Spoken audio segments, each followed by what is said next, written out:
நல்ல ஒரு சித்த பிதாவே, ஆசீர்வதிக்கப்பட்ட இந்த காலை வேலைக்காக இறை வார்த்தைக்கு நன்றி அப்பா. இந்த நாடிகளும் என் வாயில் நீங்கள் பேசுங்கப்பா. உங்களுடைய வார்த்தையை வெளிப்படுத்துங்க. கேட்குற மக்கள் இந்த கண்கள், ஆவிக்கிற கண்கள் திறக்கப்படட்டும். இயேசு கிறிஸ்துவின் ஜெபிக்கிறோம் செய்வோம் நல்ல பிதாவே, ஆமென். அல்லேலூயா, அல்லேலூயா, அல்லேலூயா.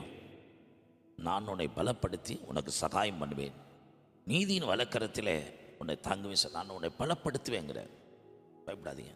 உன்னை பலப்படுத்துகிற கர்த்தர் இயேசு கிறிஸ்து சிலுவை மரணத்துக்கு போகிறதுக்கு முன்னாடி அந்த தூதனானவர் வந்து இயேசுவை பலப்படுத்தினார், தைரியம் கொடுத்துருக்கிறார்.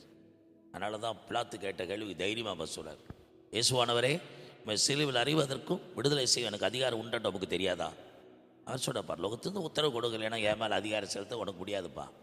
தாராளமாக பேசினார். அதை குறித்து கொஞ்சம் கூட அவர் தைரியப்படவில்லை, தைரியமாக இருந்தார்.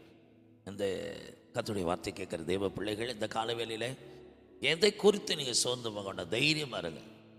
ஒன்றும் நீங்கள் பயப்படுற மாதிரி நடக்காது, கர்த்தர் நினைக்கிறபடி நடக்கும். அதனால் பயப்படாமல் போங்க. எந்த இன்டர்வியூ போகிறீங்களா, வேலைக்கு போகிறீங்களா, பிஸ்னஸ் போகிறீங்களா, எந்த ஒரு காரிய சூழ்நிலை ஒத்து போகலையா, சாதகமாக இல்லையா, பாதகமாக இருக்கா, கர்த்தர் போங்க, சூழ்நிலையாக மாற்றுவார். பாதகமானதை சாதகமாக்கிடுவார். மாட்டேன்னு சொல்கிறத சரின்னு சொல்லுவாங்க, வேண்டான்னு சொன்னவங்க வேணும்னு சொல்லுவாங்க. தேவனால் எல்லாம் முடியும். காலங்களை சமயங்களை மாற்றி ராஜாக்களை தள்ளி ராஜாக்களை ஏற்படுத்துகிற கர்த்தர். அவர் சொல்லாகும் ஒரு கட்டில் எடுக்கும். சங்கீதம் 33:9 படியே. அதனால் கர்த்தருடைய வார்த்தை நீ சொல்லுகிறது தைரியமாக இருங்க, தைரியமாக பேசுங்க. கர்த்தர் பேசக்கூடாது. பவுலை பார்த்து சொன்னாது கொரிந்து பட்டணத்தில், நீ தைரியமாக பேசு, மௌனமாக இருக்காத, இங்கே எனக்கு அநேக ஜனங்கள் உண்டு என்று கர்த்தர் சொல்கிறார். அதே மாதிரி பவுல் கொரிந்து பட்டணத்தில் தைரியமாக பிரசங்கத்தை கேட்ட மக்களாம் வாயாடி என்ன சொல்கிறான்னு கேட்போம், வாங்க அப்படிங்கிற அளவுக்கு கர்த்தர் பயன்படுத்தினார். இப்போ வாசிகள் அப்போஸ்தலரை குறித்து அதிகாரிகள் என்ன சொல்கிறாங்க? 4:13. பேதுரும் யோவானும் பேசுகிற தைரியத்தை அவர்கள் கண்டு, பேசுகிற பேச்சிலேயே இருக்கணும் தைரியம். சொல்ல பேச்சை பாருங்க, என்ன கேட்டாலும் ஃபோல்டாக தான் சொல்லும். வார்த்தையிலே ஒரு தைரியம் இருக்கும். அதெல்லாம் கிடையாது, பார்த்துக்கலாம் அப்படிமா. அந்த வார்த்தையில் உங்களுக்கு ஒரு தைரியம். எந்த சூழ்நிலை வந்தாலும், காற்று கடலும் கொந்தளிக்கிற நேரம் சீசர்கள் கதறாங்க, ஐயோ ஐயரே மடிது போகிறோம். அற்ப விசுவாசி, ஏப்பா சந்தேகப்படிங்க, காற்றும் கடலும் இறையாத அமைதலாயிரு கப்சுப்பன் ஆயிடுச்சு. இவர் யாரோ, காற்றும் கடலும் இவருக்கு கீழ்ப்படுகிறதே. அந்த அண்ட சராசர படைத்த கர்த்தர், அவர் வார்த்தைக்கு எல்லாமே அடங்குச்சு. 2000 பிசாசு பிடிச்ச அந்த லேகியோனும் அவனை விட்டு போ அப்படின்னு சொன்னோட புறப்பட்டு போயிடுச்சு. அவருடைய வார்த்தையில் அதிகாரம் இருந்தது, வல்லம் இருந்தது.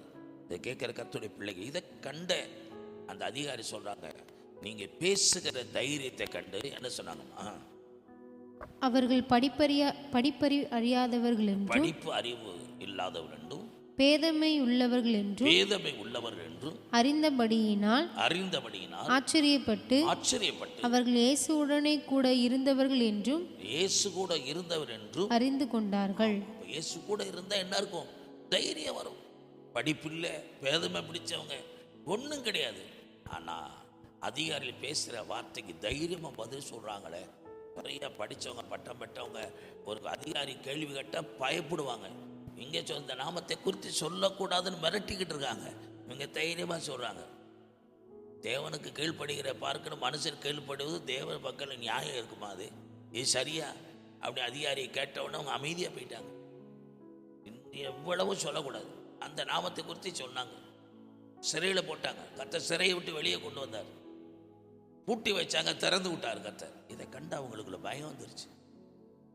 அவங்க என்ன செய்யணுங்க திகைத்து கொண்டு இருந்தாங்க. இதை கேட்குற அன்பான கர்த்தருடைய பிள்ளைகளே, கர்த்தரின் பட்சம் என்று கர்த்தருடைய சித்தத்தை செய்ய நம்ம தடுக்கிறது யாரு, எதிர்க்கிறது நிற்கிற யாரு? வழியை அடைச்சா கர்த்தர் திறந்து விட்டுறாரு. அவன் பாதையை அடைச்சு அவர் திறப்பார். உடனே பூட்டி வச்சா அவர் வெளியே கொண்டு வர, அடைச்சி வச்சா சங்கிலி மட்டும் கழட்டி விட்டு போறாரு. அவருடைய சித்தத்தின்படி செய்யுங்க, அவர் சொன்னதை செய்யுங்க, அவர் சொன்னதை செய்துட்டு போயிட்டே இருங்க. கர்த்தர் உங்க பட்சத்தில், என் பட்சத்தில் கர்த்தர் காரியத்தை நடத்துவார். தைரியமா இருங்க, தைரியமா பேசுங்க. கர்த்தருடைய சித்தத்தை நீங்க தைரியமா நிறைவேற்றுங்க. ஆண்டவர் கூட இருக்கிறார். மோசையோட இருந்த போல உன்னோடு இருப்பேன் அப்படிங்கிறார்.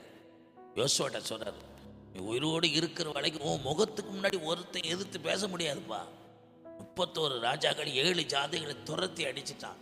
சூரியனை சந்திரனை நிறுத்திட்டான். அந்த தைரியம் நமக்கூட வேணும் கர்த்தருடைய நாமத்தில். அப்போஸ்தலர் நடுவிலே சொன்னாங்களே, எங்கள் தேவனுக்கு கீழ்ப்படுகிறத மனுஷன் கீழ்ப்படி நியாயமாயா? நாங்கள் தேவன் தாய் கீழ்ப்படுவோம். தைரியம் என்னன்னாங்க, பரிசுத்தாவியில் இருந்தார், தைரியம் வந்துச்சு. அந்த வார்த்தையோட போங்க. எந்த இடத்துல போனால் கர்த்தர் பட்சத்தில் நியாயமாக பேசுங்க, கீழ்ப்படிஞ்சு பேசுங்க, மரியாதை கொடுத்து பேசுங்க, பொறுமையாக பேசுங்க, உண்மையாக பேசுங்க. பயப்பட வேண்டிய அவசியம் இல்லை. அதிகாரங்களுக்கு கீழ்ப்படிங்க. கர்த்தர் உங்க கூட இருந்தாலும் எடுத்துவார். நல்ல பிதாவே, இந்த செய்தியின் மூலமாக ஜனங்களை தைரியப்பட, பரிசுத்தாவின் மூலமாக அந்த தைரியமாய் பேச, இயேசு கூட இருந்தவர் என்பதை அவங்களுக்கு உள்ள தைரியத்தை கண்டு அவர்கள் அறிந்து கொண்டார்கள். அதிகாரிகள் பயந்தார்கள். இயேசு கிறிஸ்து சொல்லி வைக்கிறோம். நல்ல பிதாவே.